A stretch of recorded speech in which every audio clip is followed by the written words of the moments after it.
Welcome, folks, and let me spin you a tale of redemption, courage, and the transformative power of a grizzled old soldier. Enjoy the story. James Winthrop was the epitome of a spoiled rich kid. Born into one of the wealthiest families in America, he had never worked a day in his life. His father, Robert Winthrop, was a self-made billionaire who had built his fortune through grit, determination, and shrewd business deals. But James had been handed everything on a silver platter since birth. Growing up in the lap of luxury, James developed an unshakable sense of entitlement. As a child, he would throw epic tantrums, screaming at the top of his lungs and hurling expensive toys across his palatial bedroom until he got his way. Nanny after nanny quit in frustration, unable to handle his outrageous behavior. "I don't get paid enough to deal with this little monster," one nanny huffed as she stormed out with her suitcases, never to return. But it wasn't entirely James's fault. His mother, Sarah, had tragically passed away from cancer when he was only 5 years old. Her grueling battle had ravaged both her body and mind, before finally claiming her life. Robert was devastated by the loss of his beloved wife. He threw himself into his work, building his company into an even bigger empire, but leaving little time for James. As James grew into a young man, his behavior only worsened. With an unlimited credit card and no supervision, he indulged his every hedonistic impulse. Booze-fueled parties, designer drug binges, trashed hotel rooms. It was all fair game for the Winthrop heir. Scandal followed him everywhere. The latest incident had been an epic meltdown at a high-end supermarket. Drunk and belligerent, James had verbally assaulted the staff and security guards trying to escort him out. He smashed bottles of expensive wine and wielded a jagged shard of glass as a weapon, while staggering through the aisles. It took a squad of police officers to finally subdue him. Robert had been forced to cut a hefty check to the supermarket owners for the damages. He also had to pay off the traumatized employees to avoid a messy lawsuit. But worst of all was the viral video of James's outburst that spread like wildfire online, bringing shame to the respected Winthrop name. Something had to change.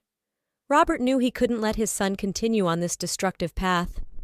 But disowning his only child, his last link to his beloved Sarah, was unthinkable. Late one sleepless night, staring at a photo of Sarah on his mahogany desk, Robert made a decision. He picked up the phone and dialed a number he hadn't called in years. "Hello, John. It's Robert Winthrop. I need your help." John Ryder listened patiently as his old army buddy spilled his guts over the phone. The two men had served together in the 101st Airborne Division, jumping out of planes and raising hell across the globe. Though their lives had taken very different paths since then, the bonds of combat still held strong. After retiring as a lieutenant colonel, John had left the Air Force behind for a quiet life on his farm in rural Pennsylvania. With no family to keep him occupied, he spent his days tending to his crops and animals, enjoying the slow pace and solitude. Robert's desperate plea stirred something in the old soldier. He had never had kids of his own, but he had whipped countless unruly recruits into shape during his military days. Maybe he could do the same for James. "Send him to me," John said gruffly. "I'll make a man out of that boy or die trying." Robert breathed a sigh of relief. "Thank you, John. You have no idea what this means to me." The next morning, Robert summoned James to his sprawling Manhattan office. The young man sauntered in 2 hours late, reeking of booze and stale cigarettes, his designer suit rumpled. He slouched insolently in the leather chair across from his father's desk. "You wanted to see me, Dad?" James drawled. Robert took a deep breath, steeling himself. "Son, I've arranged for you to take a little trip. Call it a vacation of sorts." James perked up at that, a sly grin spreading across his face. "A vacation? Now you're talking. Where to? The French Riviera? Ibiza? Vegas?" Robert shook his head. "Not exactly. You're going to spend some time with an old friend of mine, John Ryder. He lives on a farm in Pennsylvania." James stared at his father in disbelief, then burst out laughing. "A farm? In Pennsylvania? You've got to be kidding me. What am I supposed to do there, milk cows and shovel manure?" "You'll do whatever John tells you to do," Robert said sternly, "and you'll do it without complaint. Consider it a chance to clear your head, get some fresh air, and exercise." Exercise? James scoffed.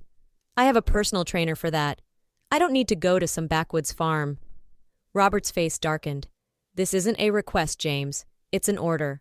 You either go stay with John and follow his rules, or I'll cut you off completely. No more money, no more credit cards, no more trust fund. You'll be on your own. The color drained from James's face as the reality of his father's threat sank in. Struggling to maintain his bravado, he shrugged his shoulders. Fine, whatever.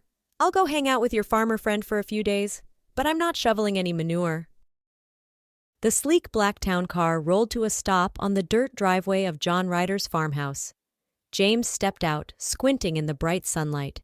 He was hungover from his farewell bender in the city the night before, and in no mood for the fresh country air his father kept yammering on about. John emerged from the house, his posture ramrod straight despite his advancing age.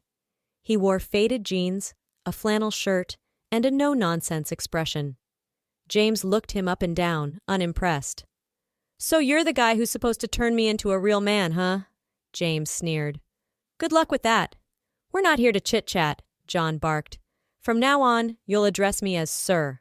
Is that clear?" James rolled his eyes. "Yeah, sure, whatever you say, sir." His voice dripped with sarcasm. Quick as a flash, John was in his face, his steely blue eyes boring into James's bloodshot ones. "Let me make something clear, boy. You may be the big man back in New York City, but out here, I'm in charge. You'll do what I say, when I say it, no questions asked. And if you give me attitude, you'll regret it. Understand?" James swallowed hard, his throat suddenly dry. He managed a meek nod. "Yes, sir." "Good." John turned to Robert. "I'll take it from here." Robert gave his son one last pained look. "Be good, James. Listen to John. He's here to help you." With that, he climbed back into the car and sped off down the driveway.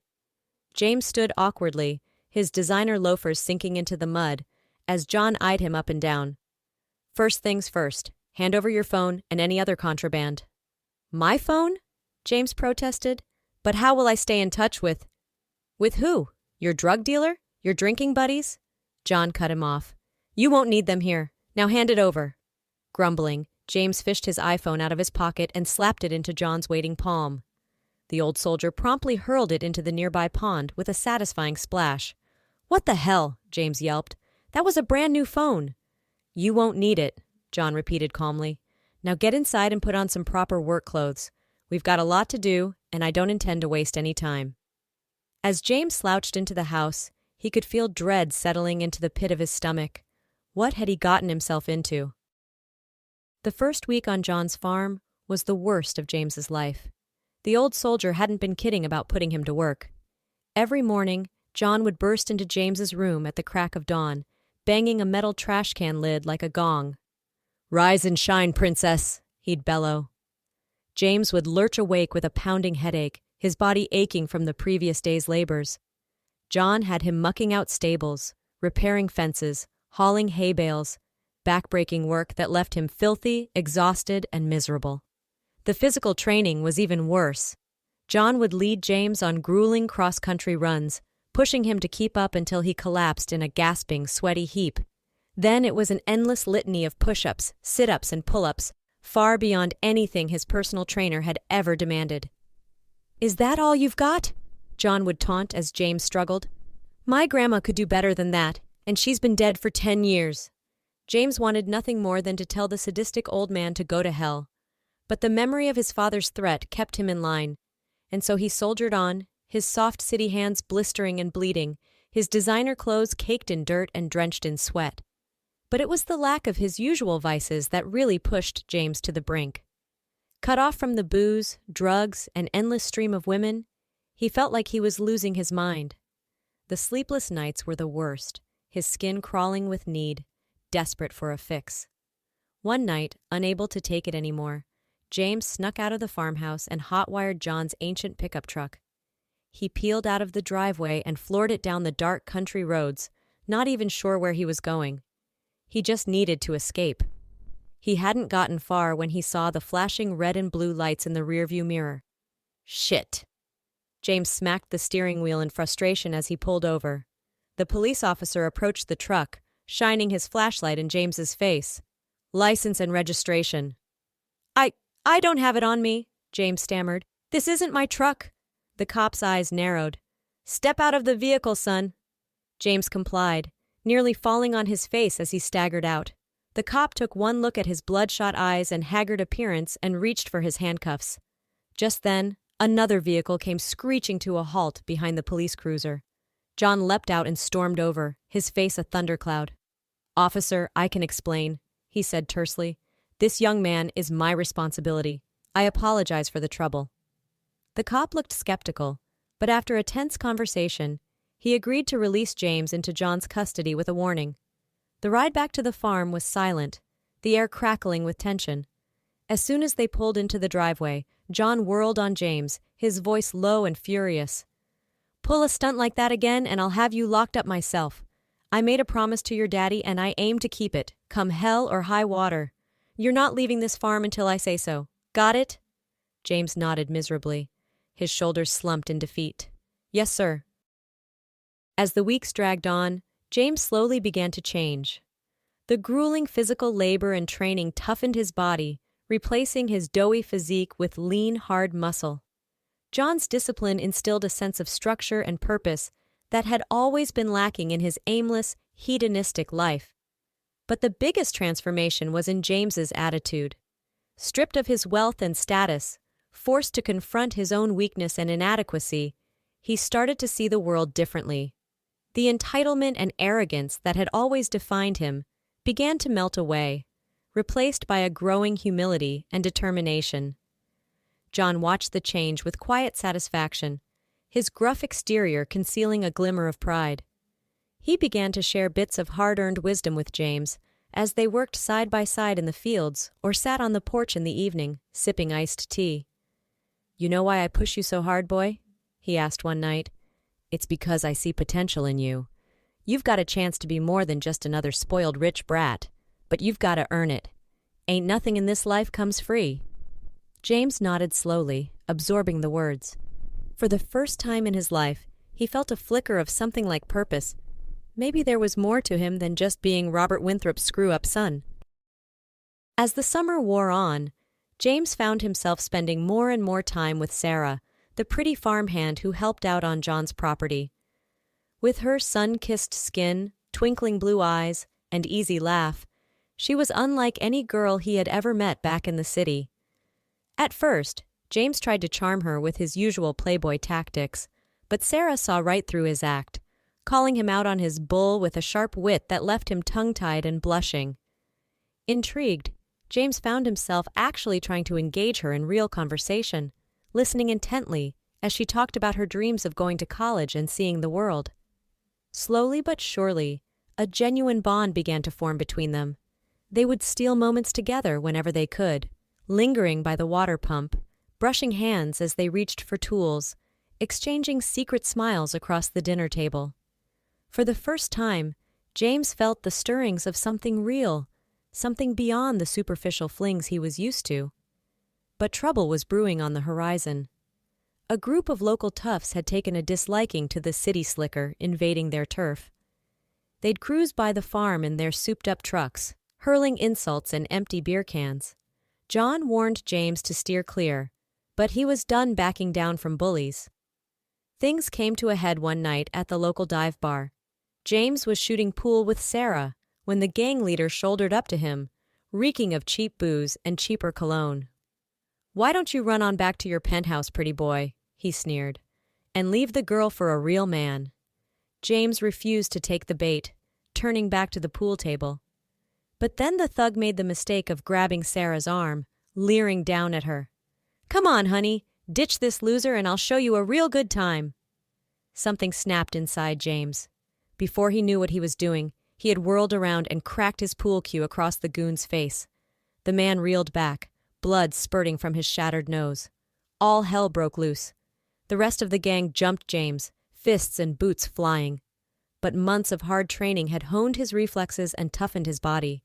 He fought like a man possessed, taking as good as he got, determined to protect Sarah. It was a brutal, bloody brawl. By the time John and the bartender managed to break it up, James was barely standing, his face a mess of cuts and rapidly swelling bruises. but he had sent a clear message.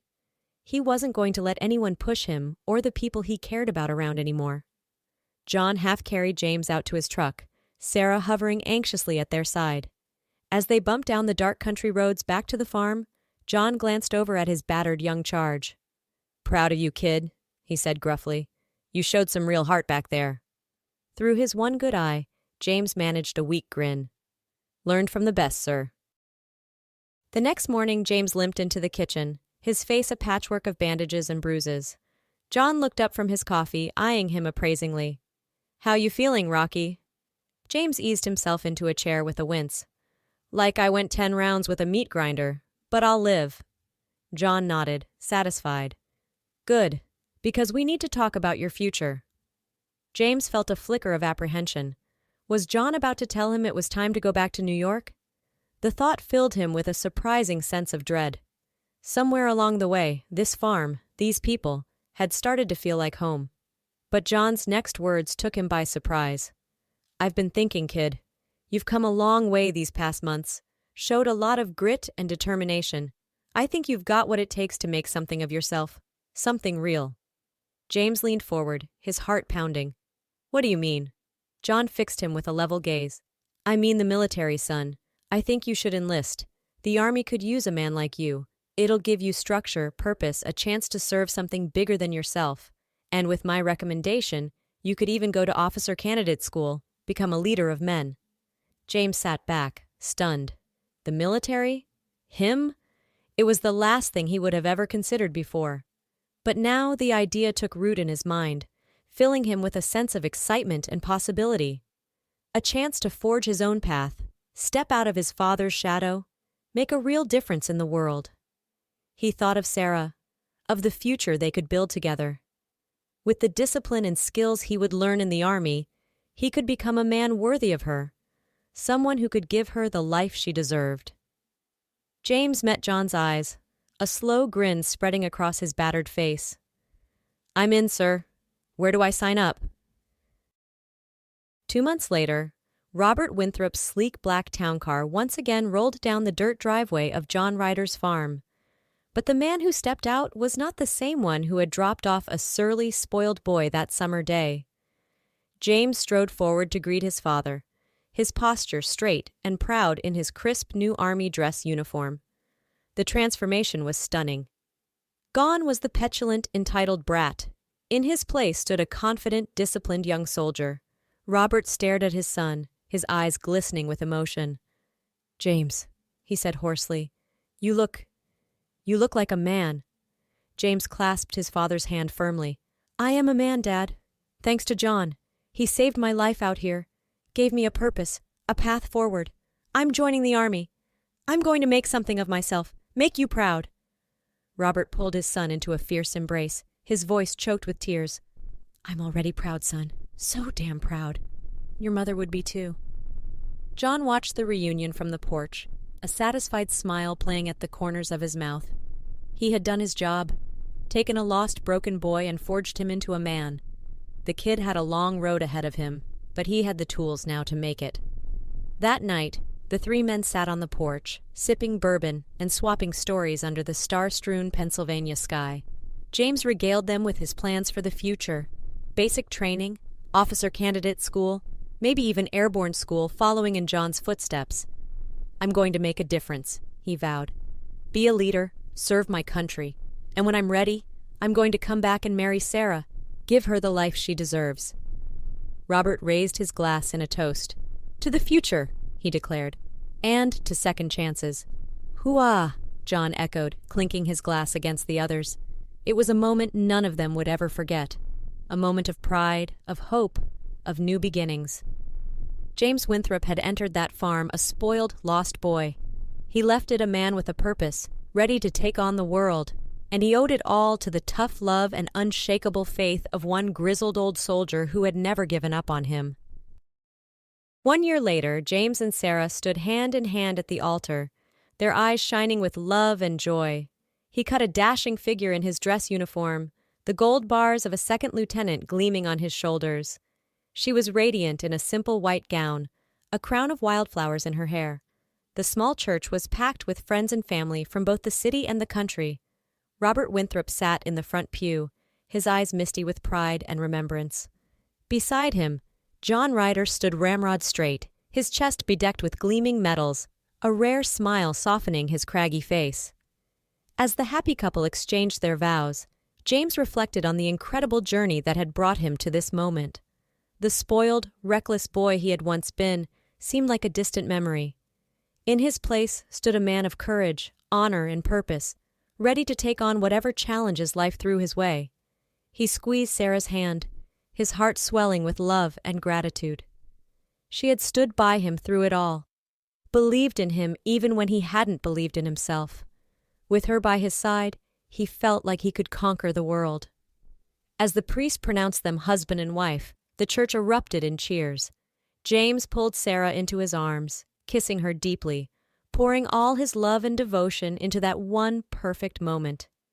And as they walked out into the bright sunlight, ready to embark on their new life together, James knew that he was exactly where he was meant to be.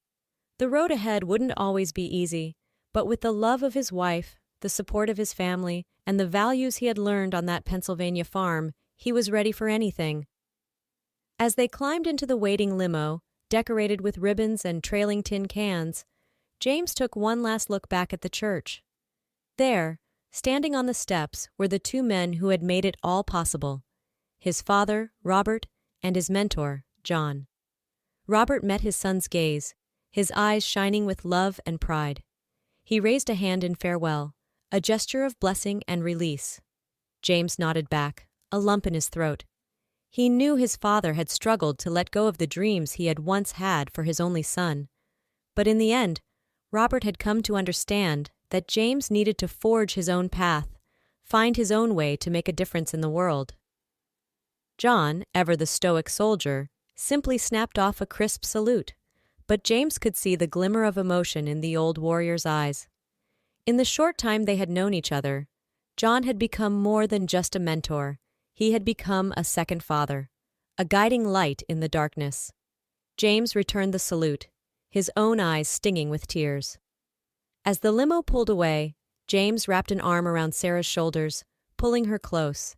He knew that the future held many unknowns: long deployments, lonely nights, the ever-present danger that came with serving one's country. But he also knew that with Sarah by his side, he could face anything. And as they drove off into the golden sunset, ready to begin their new life together, James felt a sense of deep peace wash over him. He had started this journey a lost and troubled soul, searching for meaning in all the wrong places. But through the love of his family, the guidance of a wise old soldier, and the unwavering faith of the woman he adored, he had found his true calling. James Winthrop was no longer just a name, no longer just the heir to a fortune. He was a soldier, a leader, a husband, a man who had been given a second chance, and who was determined to make the most of it. And as the limo disappeared into the distance, the strains of "Anchors Aweigh" drifting on the warm summer breeze, those who watched knew they were witnessing the start of something special, the birth of a new legacy, the dawn of a brighter tomorrow. For James and Sarah, for Robert and John, and for all those whose lives they would touch in the years to come, this was more than just a wedding day. It was a celebration of love, of family, of second chances. It was the first chapter in a story that was just beginning, a story of hope, courage, and the unshakable power of the human spirit.